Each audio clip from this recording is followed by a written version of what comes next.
When you get married, you are going to discover that as powerful as sex is, even sex will become a responsibility. It's when you are not yet married that demons are touching your emotion. You say, hey, when you get married, you will know that demons were involved. You saw the lady's leg, you say, Jesus. When you get married, you will discover that that leg can be on your head. You will be burdened. Because Eros is motivated by what you consider beautiful. A point will come, it will diminish. You will now discover that Eros is not enough to bond you. That's why those who run to marriage because of sex, after 1 month they run out. There are 4 words for love in the Greek. The first word for love is phileo. The second word for love is Eros. The third word for love is storge. And the fourth word for love is agape. Love is deeper than the feeling. The word phileo is a kind of love that is created by circumstance. And that kind of love runs on emotion. So if I'm in a place with somebody for a while, because that location kept us in that place, we are going to discover that there are few things that connect us. And so because of that circumstance that is created, we will begin to bond in a way. That kind of love is called phileo. If you change that circumstance for a while, that love will begin to die. Because that love is orchestrated by circumstance, and that love runs on emotion. If you change the circumstance and you alter the emotion, that love will die. It's called phileo. Friendship operates at that level. And then you have what we call Eros. Eros is romantic love. Romantic love is motivated by your definition of beauty. It's an affection that goes in the direction of what you consider to be beautiful.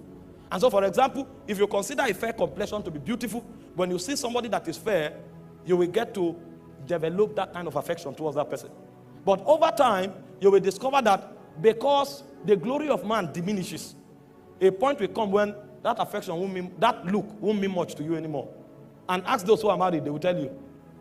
And the people you meet before you get married, most times, is phileo and Eros you feel for them. The higher kind of love is called storge and agape. Storge is companionship. Storge is built by understanding. Storge is not dependent on emotion. That's why people who have understanding, when they become old, at 70, you will see them hold themselves, walking together. It's called companionship. There are 2 things that bet storge. One is understanding, another is covenant. And covenant runs on blood. So the relationship you have with your brother and your sister is called storge. That love originates from your bloodline. And so you will discover that you will live with your brother for many years. Even if you fight, a point will come, you will need that person. And if you are quarreling and the person dies, you can't sleep. You will not feel it in your mind. It will be a weight on your chest. If you have lost somebody before, you will know. Because that covenant is breaking. And so that detachment will create a weight on you that you can't define. Because that kind of love is covenant-oriented, and it is also based on understanding. It is when you get into marriage that you can build storge. There's no way you can build storge before marriage. Because marriage is prosecuted on covenant. And that covenant is enacted on the altar before God, and it is consummated on the bed of affection. And then as you walk with that person over time, you will now begin to build understanding. You will now discover that if that person can discern you and you can discern the person, a kind of love that you can't define begins to grow. You just know, it looks as if you become dependent on yourself so much that you can't do without each other. You can be together for 2 days. There's no Eros operation. There's no sex. But you are gisting and talking to yourself as though sometimes you even gossip with one another. What's happening is storge. You will discover that in one day you talk to yourself more than 20 times. And it's not that initial. This time around is dependence. Companionship is being formed. But it is rooted in what? Understanding. And understand time. And it's also rooted on covenant. And there's no covenant before marriage. So you can't enter the realm of storge until you get married. And then the final one is agape. Agape is sacrifice.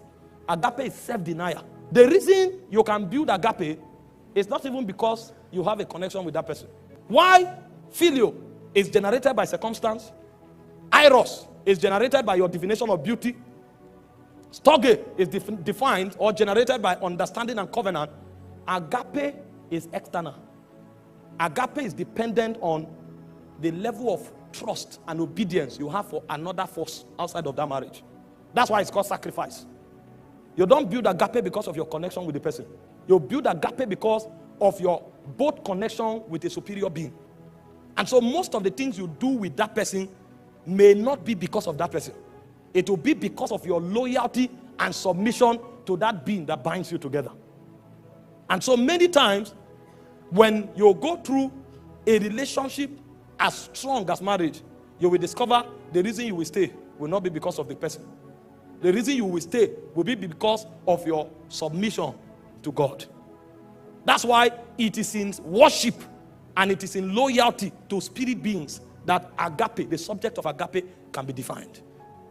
And you cannot build agape until you marry somebody. Forget about the card you wrote some romantic words and sent.